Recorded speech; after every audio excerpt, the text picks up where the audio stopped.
음식점에서의 비상식적인 행동은 사회적 미움과 불합리한 행위입니다.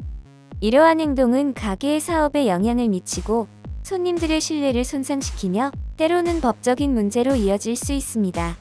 특히 SNS 시대에 이런 행동이 동영상으로 촬영되어 널리 퍼지면 그 피해는 더욱 커지는데요.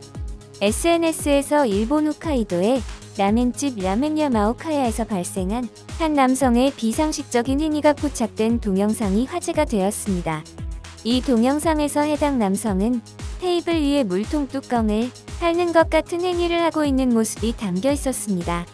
이 동영상이 빠르게 확산되자 관련자들은 해당 가게에 사과를 했지만 이미 가게는 여러 번의 클레임을 받는 등의 피해를 입었습니다. 이에 따라 가게 측은 이런 피해 사실을 경찰에 알릴 수밖에 없었는데요.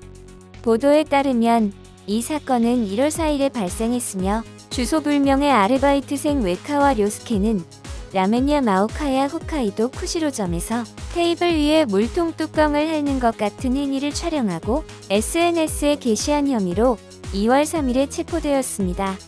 강력 사업방해 혐의로 체포된 웨카와 씨는 그저 숨을 불어넣었을 뿐 핥은 것은 아니다라고 주장하고 있습니다. 이에 대해 라멘야 마오카야는 2월 1일 홈페이지를 통해 사건 확인 즉시 모든 테이블의 물통과 양념 그릇을 교체하고 소독했다고 발표했습니다.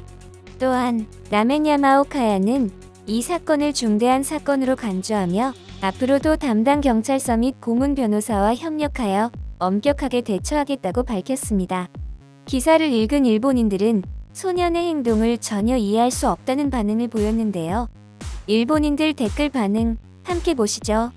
많은 매체가 보도함에도 불구하고 아직도 이런 행동을 하는 사람들이 있다는 사실이 놀랍습니다. 생각 없는 잠깐의 행동이 일생을 망칠 수 있다는 사실을 모르는 걸까요? 이런 행동의 대가는 평생 지불해야 합니다. 그가 숨을 불어넣은 것인지 핥은 것인지는 거의 관련이 없는 이야기입니다. 보는 사람들에게 그것이 핥은 것처럼 보였다면 그것은 피해의 평판이 발생하고 가게 측도 핥은 것으로 전제하고 대응해야 할 것입니다. 그의 죄의 무게는 변하지 않을 것이라고 생각합니다. 그 사람이 왜 그런 행동을 했는지 그리고 그 행동이 무엇을 의미하는지 이해가 가지 않습니다.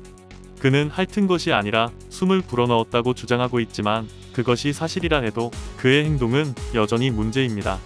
그가 왜 자신의 인생을 위험에 빠뜨리면서까지 그런 행동을 공개적으로 했는지에 대해서는 이해할 수 없습니다.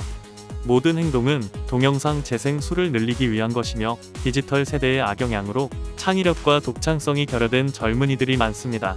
그들은 재미있는 일을 하고 싶지만 어떤 일이 재미있을지 모르며 다른 사람의 의견에 동조하는 경향이 있습니다.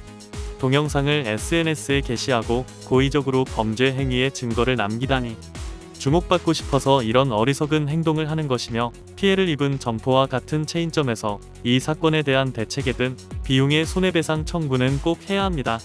소액의 합의만은 하지 않았으면 좋겠습니다.